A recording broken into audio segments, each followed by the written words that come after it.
Jadi manusia itu sebenarnya ada 5 an-nizam al-khamsah atau khamsatul nizam atau khamsatul haq atau khamsatul hukum, terserah, pokoknya ada 5 level.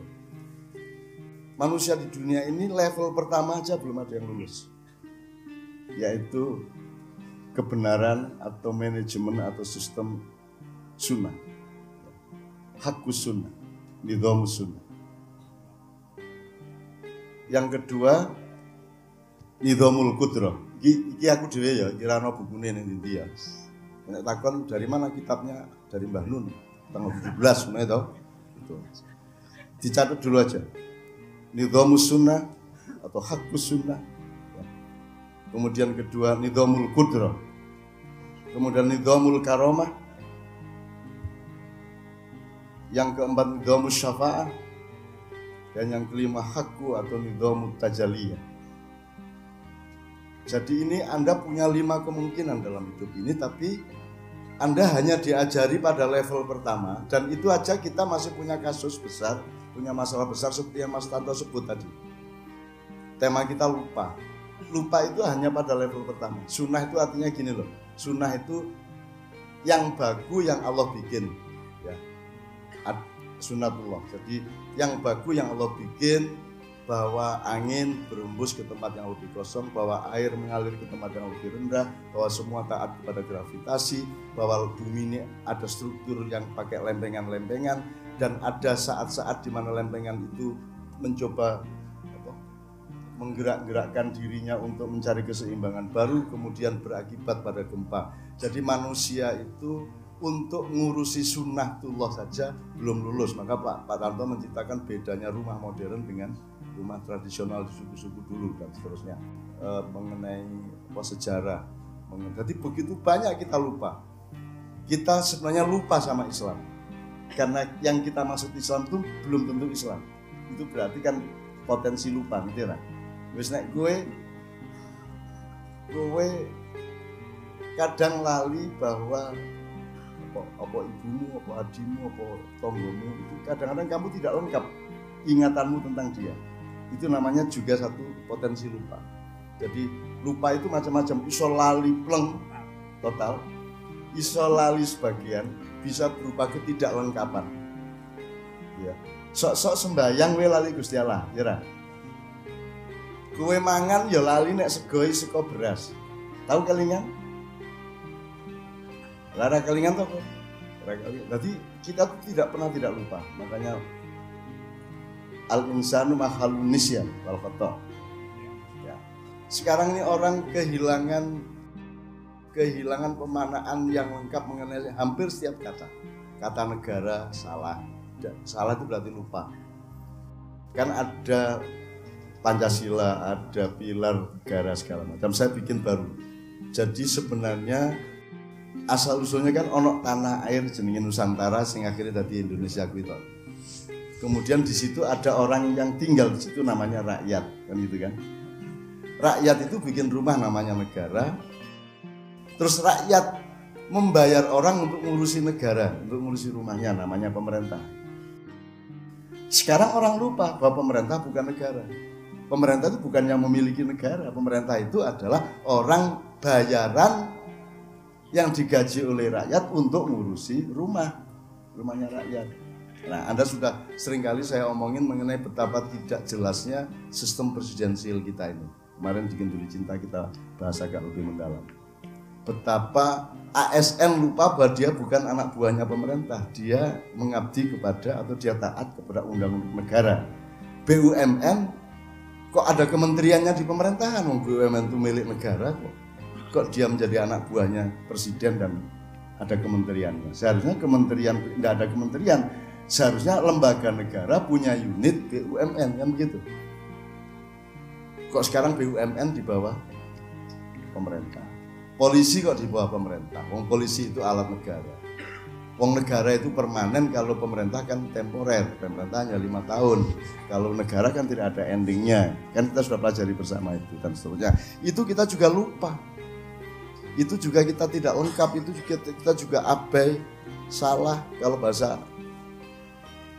fikihnya ya najis, setiap kata sudah najis, kata Islam ya najis, khilafah najis, ulama ya najis. Najis itu maksud saya orang nggak mikir kok, asal pernah ceramah agama terus disebut ulama toh. Orang tidak pernah mikir bahwa Allah itu punya definisi mengenai ulama di Quran. Loh, ulama itu nyun sewu ya sedikit ya, di Padang Bulan sudah kita jelaskan. Kalau psikolog beda nggak ranahnya atau wilayah ekspertasinya dengan ekonom? Beda.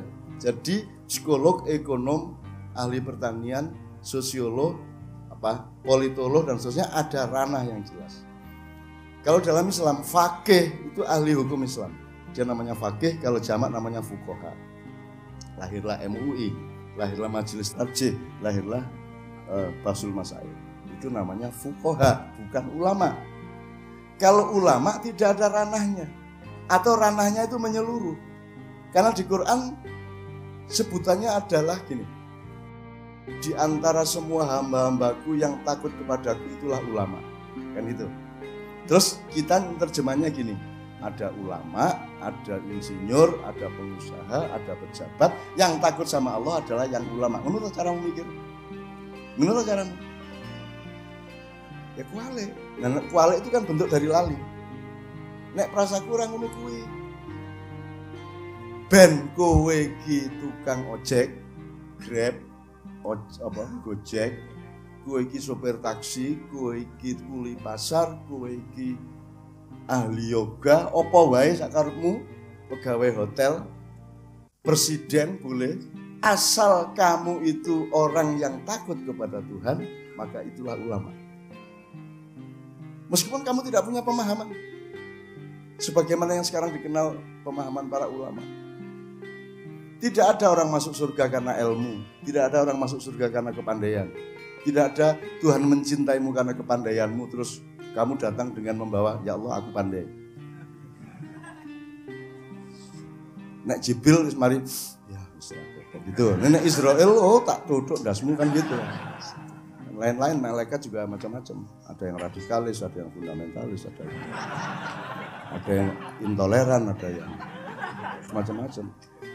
Kecuali malaikat urusan Madura. Nah, kalau urusan Madura memang beda karena orang Madura punya struktur sendiri.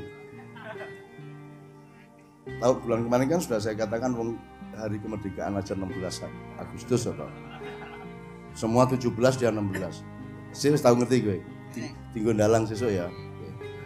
Lagune 16 Agustus tahun 45. Mesmu toh pejabat.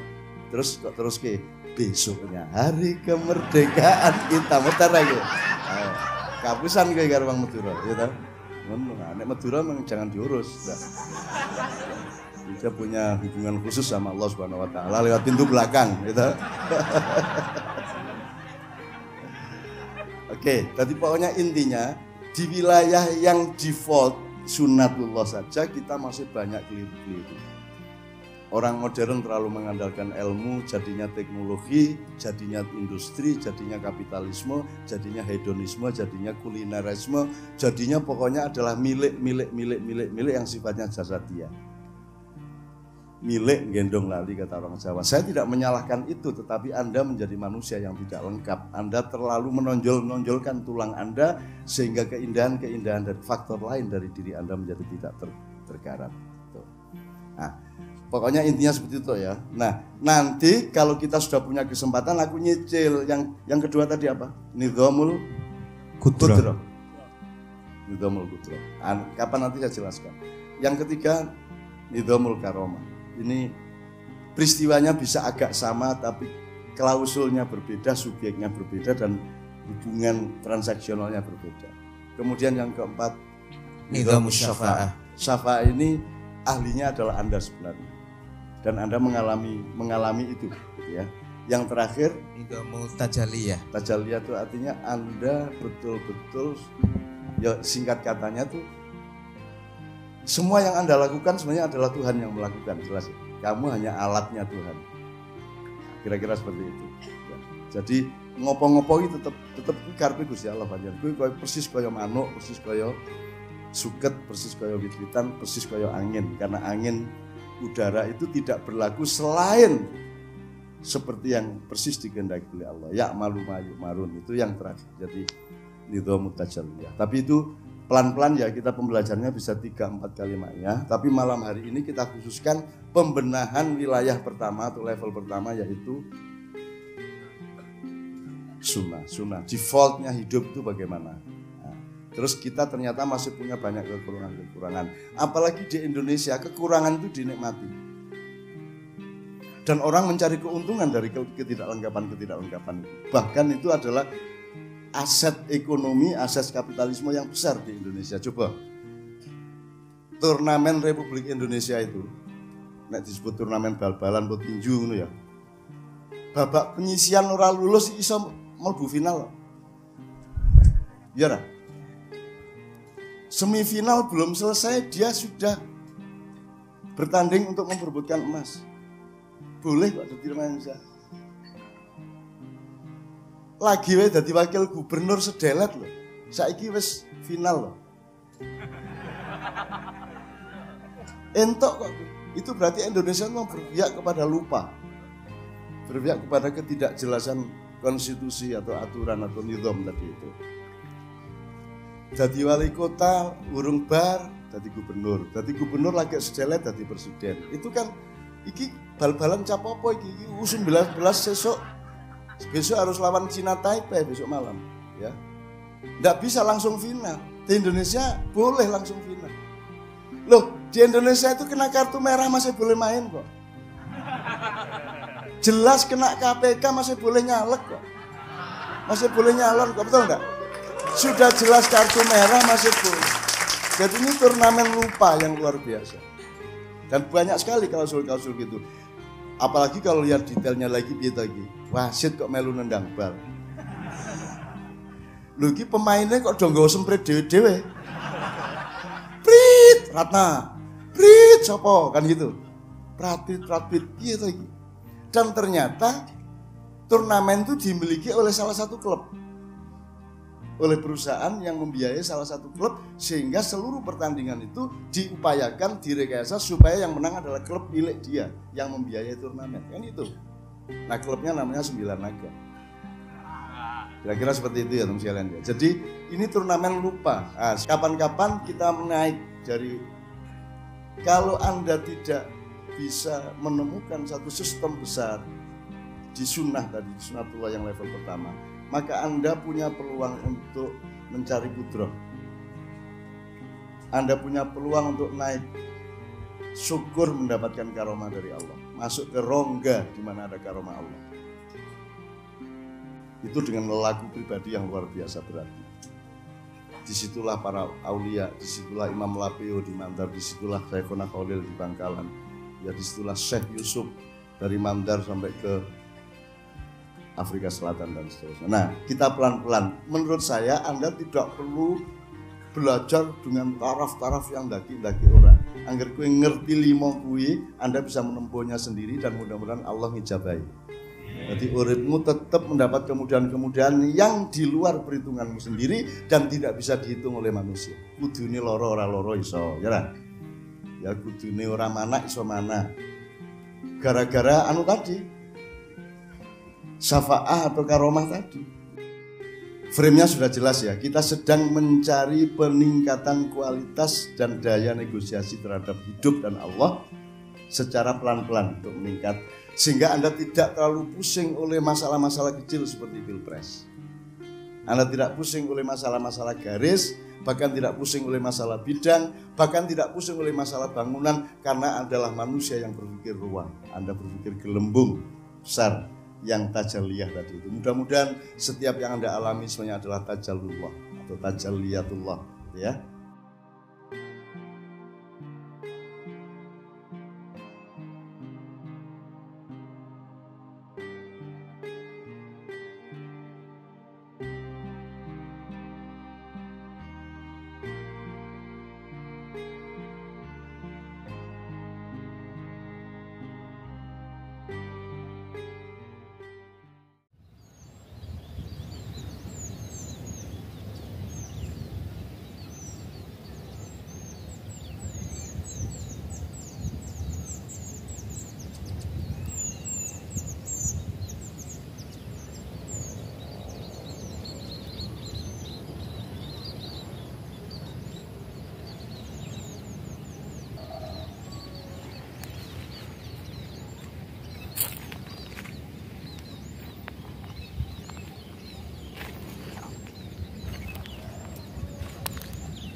Assalamualaikum, selamat datang di Peweling Maya.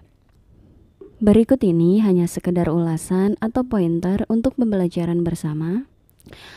Untuk belajar menggarisbawahi atau merangkum poin-poin, untuk belajar memasuki pintu-pintu yang sudah Mbak Nun bukakan, dan untuk sedikit belajar mengembangkannya, atau anggap saja di setiap akhiran video Peweling Maya ini hanya sekedar untuk menyapa saja. Oke dulur-dulur, mari kita mulai ulasannya. Pada kutipan video sinau bareng kali ini, setelah Pak Tanto sedikit berbicara, selanjutnya Mbah Nun merespon sembari mengajak jamaah Ma'iyah untuk sedikit mencicil ilmu yang Mbah Nun sebut dengan istilah Khamsatu Nidham atau 5 level dalam kehidupan. Namun, Mbah Nun ngendiko bahwa untuk malam ini mungkin hanya sebatas mencicipi saja, dikarenakan tidak cukup waktu untuk mempelajarinya sekaligus. Tapi intinya pada malam hari ini Mbah Nun lebih memfokuskan untuk yang level pertama, yaitu Nidhomu Sunnah atau defaultnya hidup. Dan berikut ini kurang lebih pointernya. Pointer yang pertama adalah sebelum Mbah Nun menyebutkan kelima level itu, terlebih dahulu Mbah Nun mengingatkan bahwa ilmu ini tidak ada di buku manapun. Jadi kalau tanya dari mana kitabnya? Dari Mbah Nun di acara 17-an.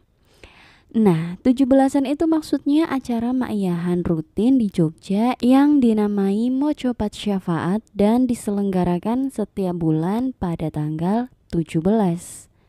Saya yakin dulur-dulur juga sudah tahu, tapi mungkin ada yang baru tahu Ma'iyah. Agar tidak bingung, maka tidak ada salahnya jika kami bahas.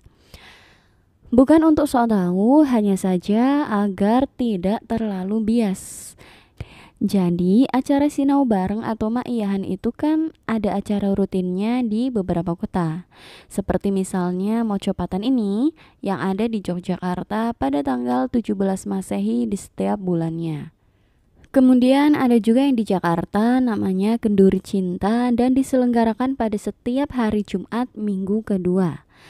Ada juga Padang Bulan di Jombang setiap tanggal 15 bulan Jawa. Ada juga di Surabaya namanya Bambang Wetan yang berlangsung sehari setelah Padang Bulan. Ada juga di Semarang namanya Gambang Syafaat pada tanggal 25 Masehi setiap bulannya. Kemudian pointer selanjutnya adalah Mbah Nun menyebutkan kelima level itu. Yang pertama adalah Nidhomu Sunnah. Kemudian yang kedua Nidhomu Qudroh. Selanjutnya yang ketiga Nidhomu Karomah. Yang keempat Nidhomu Syafa'ah. Dan yang terakhir Nidhomu Tajaliyah. Selanjutnya sampai di sini Mbah Nun ngendiko yang intinya adalah, jadi sebenarnya ada 5 kemungkinan dalam kehidupan ini.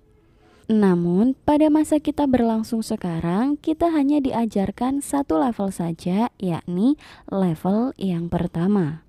Dan itu juga tidak beres sama sekali. Kemudian sampai sini Mbah Nun menarik garis lurus dari tema sinau bareng malam hari ini, yakni lupa. Jadi lupa itu adalah akibat dari kasus level pertama. Level pertama itu kan Nidhomu Sunnah. Nah, Nidhomu Sunnah itu maksudnya adalah yang baku yang Allah bikin, yakni sunatullah atau ketentuan Allah yang paling dasar. Misalkan, angin berhembus ke tempat yang lebih kosong, air itu mengalir ke tempat yang lebih rendah, bahwa semua itu taat kepada gravitasi, bahwa bumi itu memiliki struktur seperti lempengan-lempengan, dan ada saat-saat di mana lempengan itu akan menggerakkan dirinya untuk mencari keseimbangan baru, kemudian berakibat kepada gempa. Jadi manusia untuk mengurusi level sunnah saja masih belum beres. Dulur-dulur, sampai di sini jika kita sedikit mencoba untuk memasuki pintu yang sudah Mbah Nun bukakan, maka kurang lebih begini. Misalkan yang Mbah Nun ngendikokan bahwa kita sekarang di level pertama saja masih belum beres, seperti misalkan banjir. Kita menyebut banjir itu bencana. Padahal sebenarnya banjir itu bukanlah bencana. Pasalnya sudah menjadi sunatullah bahwa air itu akan mengalir ke tempat yang lebih rendah. Jadi seharusnya jika manusia tidak melupakan hal itu, maka manusia seharusnya dapat memperhitungkannya. Seperti misalkan tidak membangun bangunan di tempat yang tidak semestinya, atau tidak menebang pohon sembarangan tanpa ilmu sehingga akan berdampak kepada banjir dan seterusnya. Atau misalkan contoh yang lain, perihal lempengan bumi. Seharusnya manusia yang tinggal di Khatulistiwa mengetahui bahwa banyak lempengan-lempengan bumi di dalamnya, sehingga akan menyadari dan mengantisipasi dengan berpikir jika akan membangun sebuah bangunan, maka cocoknya yang seperti bagaimana. Kalau kita mencoba mempelajari kakek nenek moyang kita dahulu, mereka sudah memiliki ilmunya. Maka tak jarang kita temui rumah-rumah tradisional itu dirancang untuk tahan gempa. Misalkan salah satunya adalah rumah tradisional itu tidak memakai paku, itu karena untuk meredam saat adanya getaran. Pokoknya rumah bangunan nenek moyang kita dulu dari segala macam bentuk arsitekturnya itu dirancang sedemikian presisinya dengan kalkulasi yang matang. Sehingga tidak heran jika bangunan-bangunannya awet sampai sekarang ini. Coba saja tengok sekeliling kita sekarang. Kalau ada gedung-gedung tinggi, itu kira-kira masih berdiri tegak apa tidak ya 100 tahun yang akan datang? Seperti halnya candi yang masih berdiri walau sudah ribuan tahun lamanya. Ngomong-ngomong soal candi, candi itu memang luar biasa. Bangunannya tidak asal nempel, tapi di setiap sudutnya ada hitungannya. Ukirannya pun begitu, masih bisa kita nikmati keindahannya walau sudah lama umurnya. Tapi anehnya tidak jarang dari kita yang menganggap itu adalah ukiran tangan. Padahal mesin CNC saja setahu saya tidak ada yang sepresisi itu hasil ukirannya loh. Atau batu-batu besar itu misalkan. Bagaimana bisa ada sebagian dari kita yang menganggap itu diangkut dengan tradisional? Kita memang begitu, makin modern, makin jahiliyah dan menganggap dulu itu kuno dan tidak ada teknologi. Sepertinya kita lupa bahwa dunia ini sudah berlangsung sangat panjang, sudah amat banyak peradaban yang maju yang lahir di atas bumi ini. Namun karena berbagai macam hal, kemudian mereka membangun semua kembali dari awal. Seperti azab misalnya. Contohnya begini. Kita sebagai orang yang menganggap kita adalah manusia modern, suatu ketika menemukan sebuah patung yang berumur 20.000 tahun misalnya. Pasti kita bingung, malah menganggap itu teknologi alien dari luar angkasa. Kenapa tidak kita mengakui saja bahwa peradaban dulu memang jauh lebih maju dari sekarang? Sepertinya kita juga sudah lupa dalam hal ini Allah telah menginformasikan kepada kita lewat Al-Quran. Contohnya dalam Quran surat Al-Baqarah ayat 30. Dan ingatlah ketika Tuhanmu berfirman kepada para malaikat, Aku hendak menjadikan khalifah di bumi. Mereka berkata, apakah engkau hendak menjadikan orang yang merusak dan menumpahkan darah di sana, sedangkan kami bertasbih memujimu dan menyucikan namamu? Dari penggalan ayat tersebut, bukankah itu sudah cukup memberi kita informasi bahwa bumi ini sudah begitu banyak peradaban di dalamnya? Jadi kalau ada penemuan di bumi, misalkan candi yang umurnya lebih tua dari Nabi Adam, seharusnya kita tidaklah heran. Dulur-dulur, di atas itu semua hanya sedikit contoh untuk sedikit memasuki pintu yang Mbah Nun bukakan perihal lupa atau perihal level pertama. Sebenarnya ada begitu banyak yang Mbah Nun contohkan untuk menerangkan perihal level yang pertama. Namun yang paling membekas bagi kami adalah perihal negara. Kurang lebih begini yang Mbah Nun ngendikokan. Jadi asal-usulnya kan ada tanah air yang namanya Nusantara, yang akhirnya kemudian menjadi Indonesia yang masih berumur 76 tahun ini. Kemudian di situ ada orang yang tinggal namanya rakyat. Selanjutnya rakyat itu bikin rumah namanya negara. Terus rakyat menyuruh orang untuk ngurusin negara, untuk ngurusin rumahnya namanya pemerintah. Tapi sekarang orang lupa bahwa pemerintah itu bukanlah negara. Pemerintah itu bukanlah orang yang memiliki negara. Pemerintah itu adalah orang yang digaji oleh rakyat untuk ngurusi rumahnya rakyat. Dalam hal ini sering sekali Mbah Nun mencontohkan bahwa ASN itu bukanlah anak buahnya pemerintah. Namun ASN itu mengabdi atau taatnya kepada undang-undang negara. Dan pemerintah itu kan 5 tahunan, sedangkan negara itu kan permanen. Bagaimana bisa pegawai tetap taat kepada pegawai sewaan? Tapi sekarang kita lupa. Kemudian akhirnya polisi, ASN, dan seterusnya itu taatnya malah kepada pemerintah. Atau contoh yang paling membekas juga dari Mbah Nun misalkan perihal ulama. Jadi dalam terjemahan Al-Quran, teks Indonesianya selama ini menurut Mbah Nun terjemahannya itu kurang pas. Karena kalau melihat dari terjemahannya itu seolah-olah ada dokter, ada guru, petani, dan ada ulama. Artinya orang tidak berpikir pokoknya kalau pernah ceramah ia disebut ulama. Padahal perasaan Mbah Nun yang Allah maksud dalam firman-Nya itu bukan yang takut kepadaku itulah ulama. Tapi siapa saja, mau dokter, insinyur, tukang ojek, petani, atau apapun saja, asalkan dia takut kepada Allah, maka dia adalah ulama. Sebenarnya di luar kutipan video Sinau Bareng ini juga Mbah Nun sering sekali mencontohkan perihal masih tidak beresnya manusia, bahkan level pertama saja belum bisa mencapainya. Seperti misalnya, puasa itu hakikatnya adalah menahan lapar dan haus, untuk belajar berproses, mengendalikan diri, dan juga untuk ikut merasakan seperti apa orang-orang yang tidak selalu bisa makan setiap hari. Namun pada masa kita ini kok malah kadang kita itu minum vitamin ini, vitamin itu, dan seterusnya supaya puasanya tidak terasa berat. Lalu hakikatnya puasa kan untuk belajar menahan diri, kok malah nge-cheat kalau dalam istilah gamenya.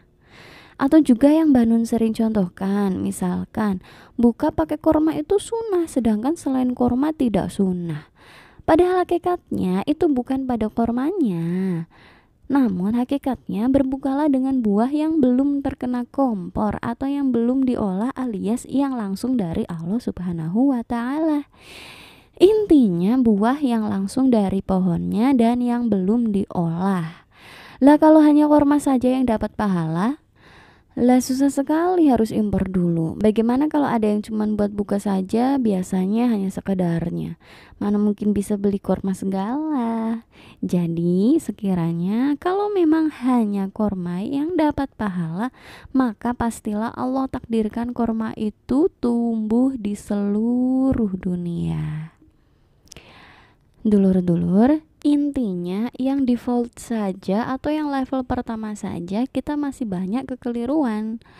Dan tadi itu contoh-contoh dari level pertama yang beliau kemukakan, yang juga kita coba kembangkan dengan mengingat-ingat kembali contoh-contoh yang sering Mbah Nun ngendikokan di setiap acara maiyahan.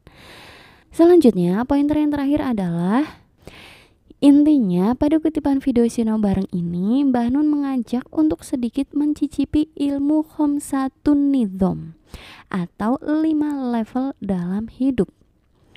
Dan pada kutipan video ini Mbah Nun berfokus untuk nyicil pada level pertama, yakni Nidham Sunnah atau defaultnya kehidupan. Karena menurut Mbah Nun pada level pertama itu saja kita masih banyak sekali ketidaklengkapannya. Mbah Nun juga mengingatkan bahwa kelima level itu kita pelajari dalam rangka untuk mencari peningkatan kualitas dan daya negosiasi terhadap hidup dan Allah secara pelan-pelan. Sehingga Di dalam menjalani kehidupan ini, kita tidak akan terpusingi oleh masalah-masalah kecil seperti masalah bidang. Oke, dulur-dulur, sampai di sini dulu ya ulasan atau pointernya. Sebenarnya masih ada begitu banyak hal yang dapat kita pelajari bersama dari kutipan Sinau Bareng pada video ini. Ulasan, pointer, atau rangkuman yang saya ungkapkan itu hanya sedikit gambaran saja. Dan semua yang saya ungkapkan itu bukanlah sebuah kebenaran. Hanya saja semoga dapat sedikit menambah referensi. Mohon maaf atas semua kelemahan sudut pandang saya. Matur suwun dan sehat selalu saudaraku. Wassalamualaikum.